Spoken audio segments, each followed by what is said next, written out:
Hello and welcome back to Genesis Design and Modelcraft, and welcome back to the merriment that is our Advent build for Christmas of the Arma Hobby 148th P-39 Era Cobra.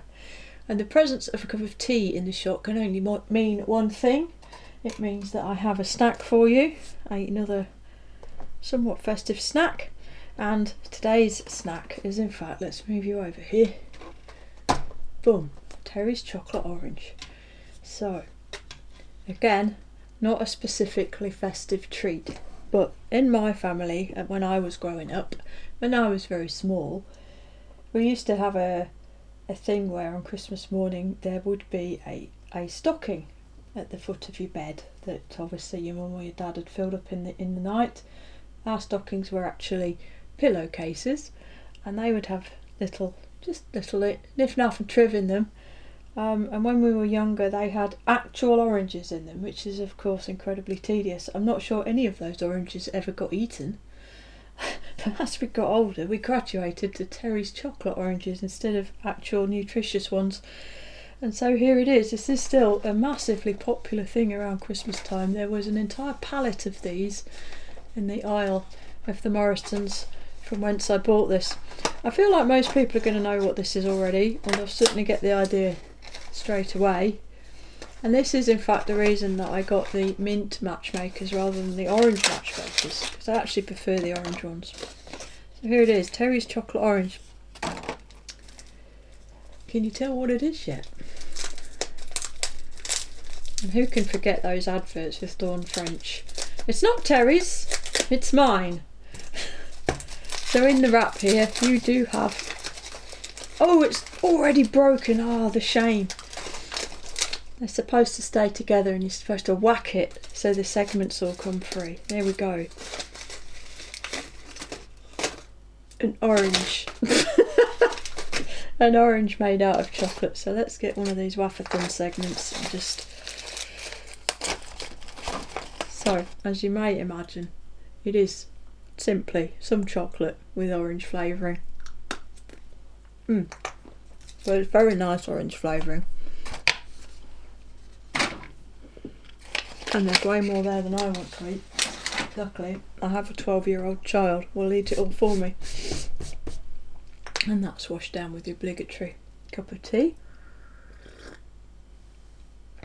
This is Miles tea still, but this one is their Earl Grey.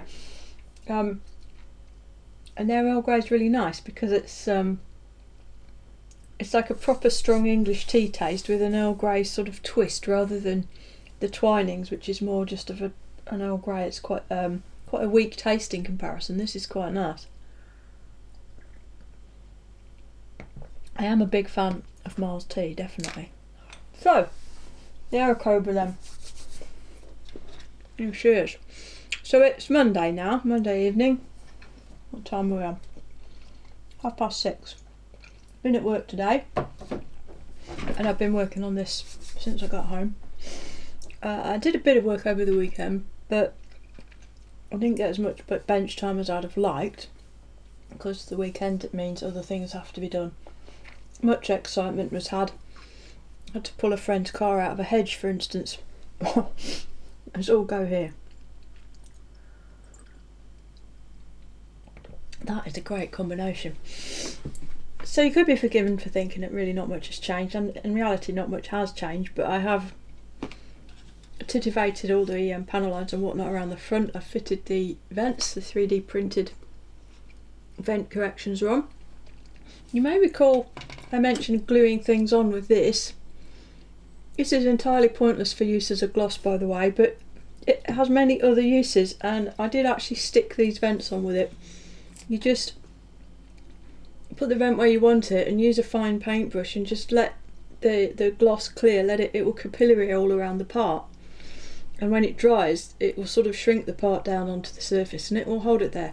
If you knocked it in a determined manner, yes, it would come off, but in reality as long as you're a little bit careful it'll be fine. So those are glued on with that. What else did I do? Rescribed around the tail fillet area. I say rescribed, that was scribed because there wasn't any scribing there before. Added some fasteners details there. fitted the vents underneath, fitted the lamp lens cover, painted that, well I used the AK chrome pen in there and then added the clear part, and this mask is from the kit supplied mask sheet, which is here. And as you can see, I've mostly used that on the canopy as well, but only mostly because I found that this section here, which is meant to be this forward one, it just didn't fit at all. So I didn't even try with that one. I've used bare metal foil, as you can no doubt see. I found the others, they get sort of, they fit-ish. I think both of those, yeah, and both of those needed a little bit of trimming. But I don't have a lot of tolerance for these not fitting right, basically, so I did trim them a little bit. And I do find that happens very regularly with pre-cut masks, including Edward ones. And as you can see, obviously I've fitted the canopy, and it does fit pretty well. I glued the back part in place, and then I glued this side at the front because I found I needed to hold it down and push it across very slightly. And once that was in and dry, this side just sat quite nicely. This is the door that is glued in, and I found that the top part of the frame just needed to be pushed in to meet this area properly, which it now does, and that's absolutely fine.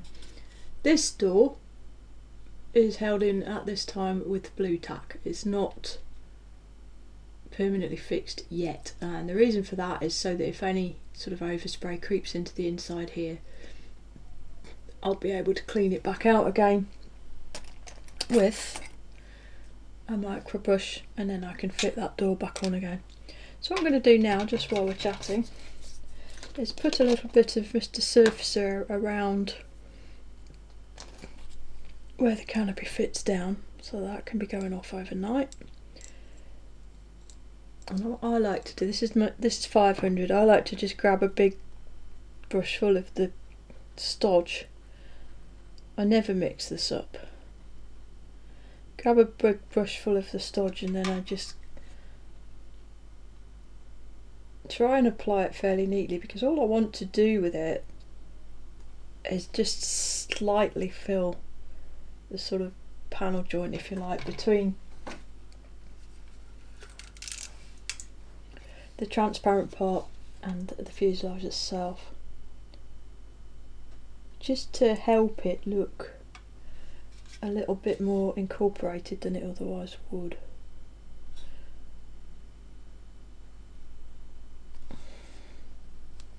Don't worry too much about getting it all over the frame, because it's all going to get wiped off. It will only be left literally in that joint area.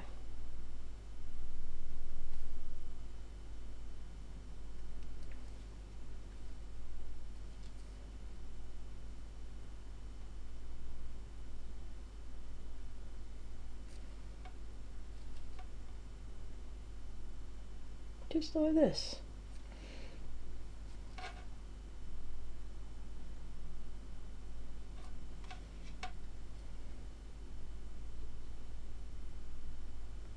And on top of helping just to make this look a little more incorporated, it's also a really good way of visually being able to check whether it actually fits as well as it looks like it fits, because a lot of times they look like they fit really well until you put some paint on them, don't they? Better to find out that it doesn't fit as well as you thought it did now than after you've started to actually paint the thing. It pretty much does fit as well as it looked like it did. There we go. Just as easy as that. Now in the meantime, around this, what I also spent some time on was the box of accessories. I had to paint the gun sight and the, what I think is the armoured glass, the internal armoured screen in here. I didn't paint the screen, obviously. I had to paint the gun sight though. So while I had the black out, I did the tyres and the propeller as well. But all of these parts have now been prepped and they're all ready to have paint put on them. So I can be painted at the same time as the whole rest of the model is painted. I will show you now quickly because I can always reapply the Mr. Surfacer if needs be. When you're ready, clean cotton bud preferably, bit of Mr. Colour thinners. This is a random dropper bottle that I got out of a Lurcum cleaning kit, but it's dead useful for putting Mr. Colour thinners in ready for the airbrush. It's a little bit of Mr. Colour thinners. You can also use IPA if you want. It just takes a touch longer. And you just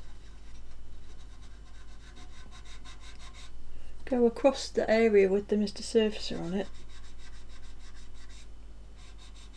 And the thinners on the cotton bud will take away the Mr. Surfacer that's on the surface, but it will leave the Mr. Surfacer actually in that little join, thus allowing it to just fill it in a touch. So if there are any very small sort of flaws or very tiny gaps, you know, little micro sort of cracks or anything like that, the Mr. Surfacer will stay in there, but the actual surface of the model is clear.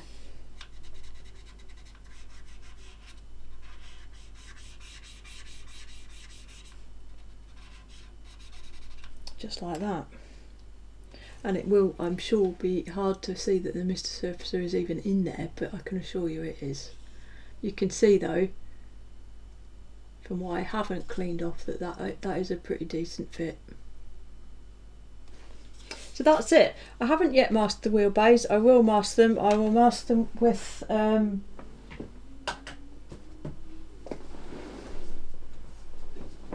putty. Take your choice. This is the Ammo of MIG stuff. This is the stuff I got off Amazon, therapy putty. They're basically the same stuff. I'll use that, but I'm not going to put it in there until I'm about to start painting because of the way it flows out, and I don't want it doesn't last. You have to put it in when you're about to use it and then take it straight back out again. So that's it. The model is essentially ready to start painting. So key takeaways from the build for me then. It isn't terrible at all.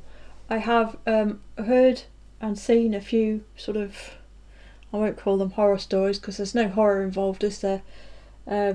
Over this being not a particularly well-fitting kit.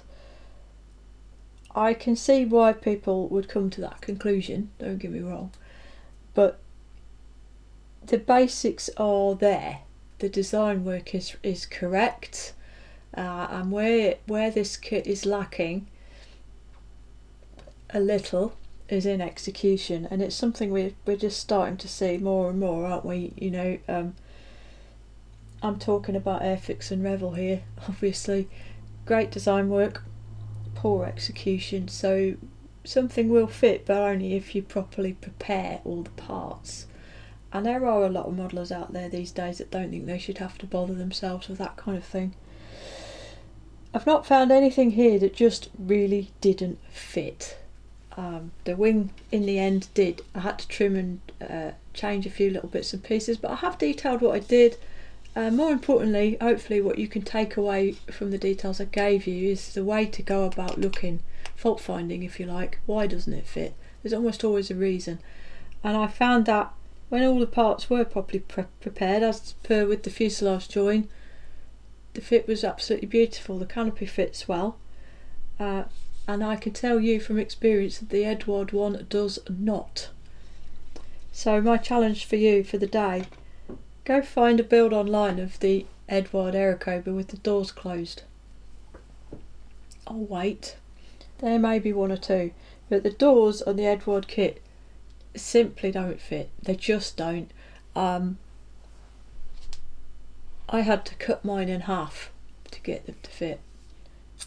The other problem this kit has, I think, is expectation. The Hurricane kit, the previous 48th offering from Arma, is sublime. It is an absolute mastercast of masterpiece of kit design and production. It is beautiful. It's one of the nicest kits I've ever built, bar none.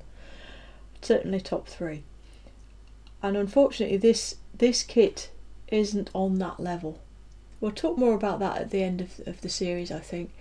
But I think when viewed objectively on its own and not when compared to something else, it's okay.